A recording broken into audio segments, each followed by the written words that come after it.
Europe 1. En ce vendredi saint, les chrétiens du monde entier commémorent la crucifixion du Christ. Des dizaines de milliers de fidèles réunis à Rome pour le traditionnel chemin de croix jusqu'au Colisée. Vous l'avez entendu dans le journal de 19h.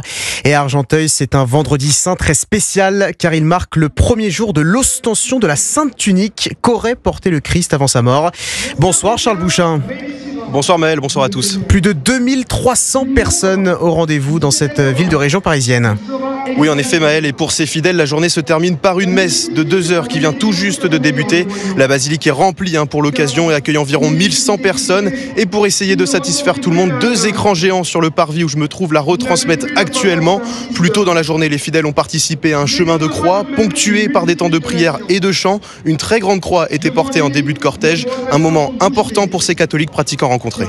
Ils se retrouvaient avec du monde, chanter avec les gens, être en communion, en plein air dans les rues d'Argenteuil. Je trouve que symboliquement, c'est bien. C'est pour témoigner de l'amour que Dieu a pour nous, pour tout le monde, parce que Dieu il est venu par sa mort pour sauver tout le monde, quels que soient qu'ils sont croyants ou pas croyants. Et la démarche d'être présent pour ça. Et la déambulation s'est ensuite terminée devant la basilique. Et là, il a fallu s'armer d'un peu de patience pour pouvoir rentrer et se recueillir devant la Sainte Tunique du Christ. Sylvie et Benoît ont posé une journée de congé pour cela. Et difficile pour eux de masquer leur émotion après l'avoir vu. Ce tissu, finalement, tout simple, et c'est celui qui a permis à l'homme de sauver le monde.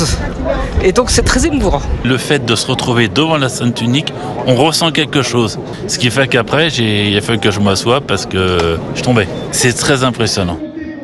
Pour assurer la sécurité des croyants, 350 policiers ont été mobilisés toute la journée et les rues menant à la basilique sont totalement bouclées. Charles Bouchin en direct d'Argenteuil dans le Val d'Oise pour Europe 1. Et en tout, 400 000 personnes sont attendues en pèlerinage à l'occasion de l'ostension de cette Sainte Tunique qui se poursuit jusqu'au 11 mai. Le numéro 2 du Vatican célébrera une messe le dernier jour.